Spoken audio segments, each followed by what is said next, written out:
problems on measurement and dimensional analysis. In the last lecture, we saw some problems, and as I told you that the problems are relatively very easy, and in this lecture also we are going to solve some problems. Some of them are going to be easy, while some of them are going to not very easy, not very hard, but you will be able to solve them if you try them. So first, the first sum or the first problem that we are going to solve today is this. We are given that the physical quantity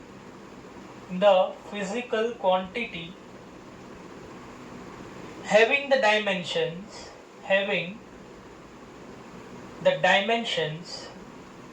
we are given the dimensions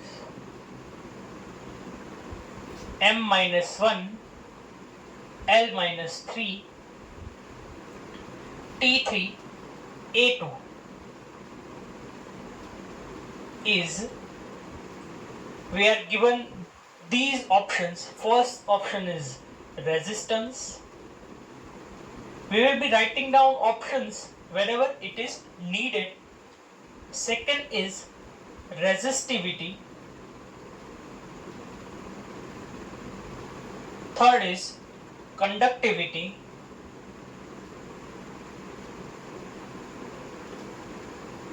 And fourth is electromotive force, that is EMF. We can clarify this some more by saying that the conductivity that we are given here is electrical conductivity and not the thermal conductivity. But it is okay to proceed without that also. So let us first write down the formula, the dimensional formula of resistance. We know that the dimensional formula for resistance is M1 L2 T minus 3 A minus 2. So this obviously is not the dimensional formula of resistance which you can see from this formula also. Now let us try for resistivity. We will see whether this formula belongs to resistivity or not. We know that rho is equal to RA upon L. So we will be now writing down the dimensional formulas of all of these. So R, we know that the dimensional formula of R is M1 L2 T minus 3 A minus 2 into A, that is the area. The dimensional formula for area is L2 upon, in the denominator there is the length, so the dimensional formula for length is obviously L1. So therefore we can write that the resistivity rho is equal to this L1 and this L2 becomes L1. So M1 L2 T minus 3 A minus 2. L1 cancels out, and what we are remained with is L1. So this L1 and this L2 becomes M1 L3 T minus 3 A minus 2, which is the dimensional formula for resistivity. Obviously again this is also not the dimensional formula, but just check here.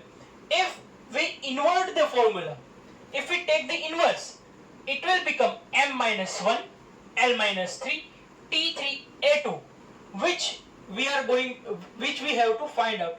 So then we have to take the inverse of resistivity, that is nothing but the electrical conductivity sigma. So we can write that now the dimensional formula becomes M minus 1 L minus 3 T3 A2. So therefore we can say that this dimensional formula belongs to conductivity, or more specifically we can say that this dimensional formula belongs to electrical conductivity. So this is how we can find out whether the dimensional formula belongs to which of these options. Now let us proceed to the next problem.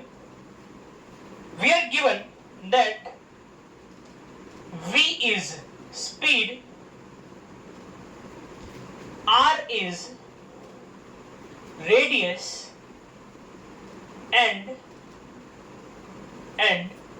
small g is gravitational acceleration. If these are given, then which of the following is dimensionless? Which of the following is dimensionless?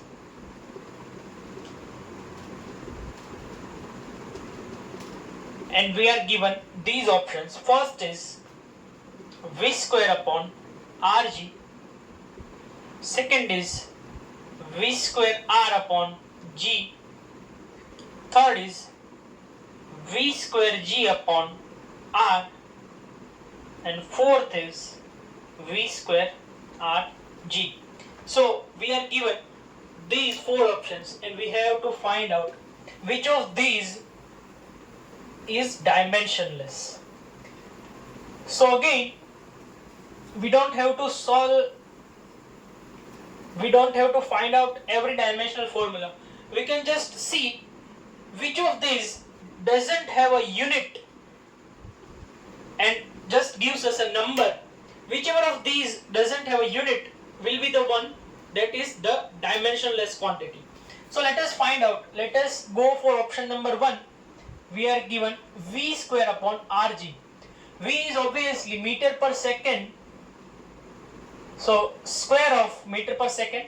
R is in meters, let us assume. And G is obviously, since G is the gravitational acceleration, it will have the unit meter per second square. So this becomes meter square per second square upon meter square per second square. Both the numerator and denominator cancels out and we are left with 1. That is the first option. V square upon Rg is the dimensionless quantity as it doesn't have any unit, as you can see here, because both the numerator and denominator cancels out. So we don't have to check for any other options and we find out that the first option is the dimensionless quantity. The next problem that we are given is, we are given that the time period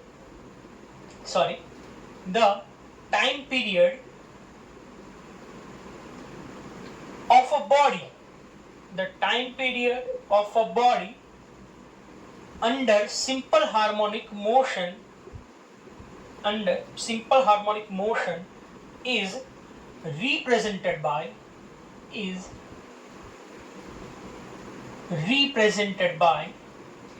T is equal to P raised to A, D raised to B, and capital S raised to C, where we are given that P is pressure, D is density, and S is the surface tension.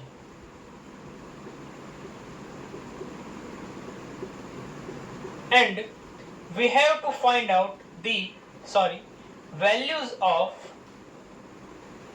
A, B, and C. These we have to find out. We don't know the values of A, B, and C. We just have to find them out. So we can proceed. First of all, what we will do is, we will find the dimensional formulas of all three of these. Let us start by pressure. So we know that pressure P is equal to F upon A, and the dimensional formula then becomes M1 L minus 1 T minus 2. You can find out this by yourself by putting the units of force and obviously the area. The second is density. Density is obviously M upon V, and thus the dimensional formula becomes m1 L minus 3 T0, and finally with the surface tension can be written as F upon L. Obviously it is F upon 2L, but we are considering just F upon L for the sake of the dimensional analysis. You can also write F upon 2L, it doesn't make any difference in the dimensional formula. So let us write F upon 2L, and this will then become M1 L0 T minus 2. So this is how we will be able to get all the dimensional formulas, and since the T is time period, it will have the dimensional formula M0 L0 T1, because time period is obviously written in seconds. So now we will write all these dimensional formulas and then compare them. So let us write that M0 L0 T1 is equal to P raised to A. So the dimensional formula for P is M1 L minus 1 M1 L minus 1 T minus 2 raised to A. The dimensional formula for D is M1 L minus 3 T0 raised to B, and finally for S M1 L0 T minus 2 raised to C. So this is how it becomes. Let us simplify this. M raised to A, L raised to minus A, T raised to minus 2A, M raised to B, L raised to minus 3B, T raised to 0, M raised to C, L raised to 0, T raised to minus 2C. So we compare the powers on both the sides of M, L and T. So we will get these three equations. A plus B plus C is equal to 0. That is our first equation. Second equation will become minus A minus 3B is equal to 0. That is our second equation. And minus 2A minus 2C is equal to 0, which is our third equation. If you solve these three equations, you will get A is equal to minus 3 by 2. B you will get 1 by 2, and C you will get 1. So these are the three values of A, B and C, as we wanted to find out these, and so this is how we can find them out by comparing the dimensional formulas and then the powers of MLT on both the sides. We can find them out. So now we will move on to the next part, or let us say the next sum, the next problem, which is something like this. We are given the equation of state of some gas or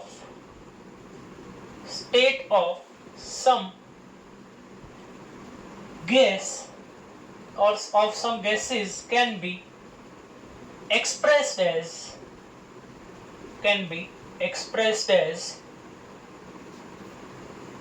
P plus A upon capital V square into V minus B is equal to R into T, where we are given that P is equal to pressure,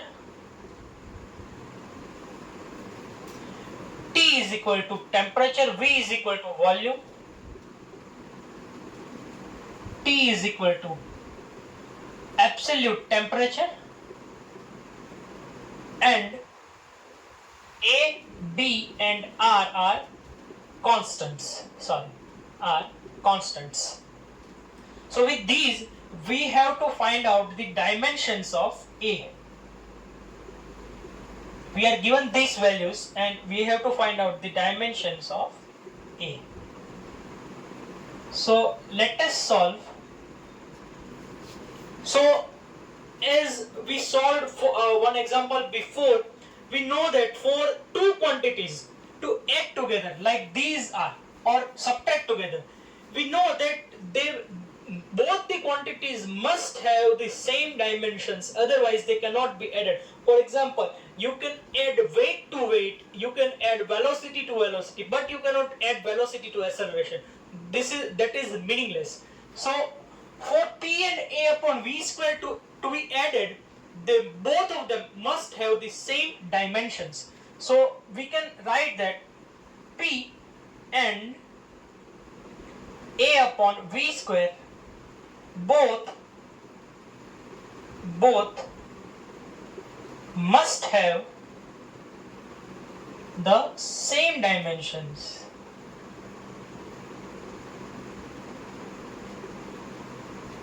For them to be added together. So we can write that if both of them have the similar dimensions, then we can write P is equal to A upon V square, because both their dimensional formulas are same. Otherwise we cannot add them. So P is equal to A upon V square. So we know that the dimensional formula of P pressure is M1 L minus 1 T minus 2 and is equal to A upon V square. We know that V is volume. We are given that V is volume, and we know that the volume is in third power of meter. So L raised to 3, and obviously we are given the square of it. So if we want to find out A, we will write M1 L minus 1 T minus 2. This L raised to 6 multiplies here.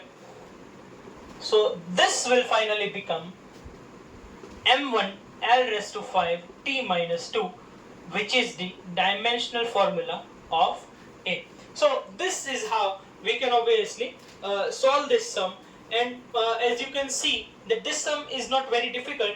It is in fact very easy sum, and therefore this is how we can solve this. Now let us move on to the next problem. We are given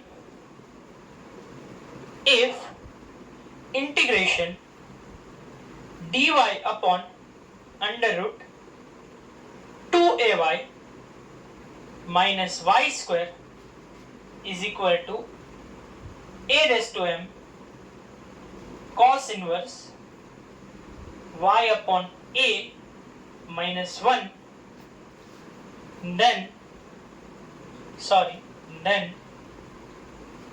what is the value of m? This we have to find out. Once again, to find out the value of m, you don't have to solve the whole integration and then find out the value of m. No, we can do it using the dimensional analysis obviously, and it will be very easy. Let us see how. So let us first write that see, we are given that y square is subtracted from 2ay. So as just we calculated, we know that for y square to be subtracted from 2ay, both 2ay and y square must have the same dimensions. So we can write like this: the dimensions of a and dimensions of y must be same than the dimension of y square, that is y into y. This is how we write that the dimensions of both are same. 2 is obviously constant, so we need not consider them. So both side y cancels out, so we can write that the dimensions of a is the same as the dimensions of y. If that is the case, we can say that if dimensions of a and y are same, if that is the case, then this term cos inverse y upon a is dimensionless obviously, because if y and a both have same dimensions, then their division will produce produce a dimensionless quantity which will be just a number, and if this whole term, if the whole term on left hand side LHS is dimensionless, then whole term on RHS should also be dimensionless. That is how we are going to proceed. So are saying, if we write that, then this term cos inverse y upon a minus 1 must be dimensionless. So this is how we can solve that. That if both of them have same dimensions, then this term will be dimensionless. And if this term is dimensionless, obviously this term is dimensionless, whole LHS is dimensionless. So we can write that if LHS is dimensionless, then RHS, then right hand side must also be dimensionless. So if the RHS is dimensionless, if the RHS becomes dimensionless, that is the cos term with the multiplication of a raised to m, this whole term, this whole right hand side, if this is dimensionless, we also said that cos inverse y upon a minus 1 is dimensionless quantity. So if this is dimensionless quantity, then obviously a raised to m must be dimensionless. Otherwise, if this is not dimensionless, then it will not produce a dimensionless quantity and it will not be equal to the left hand side. So therefore we can say that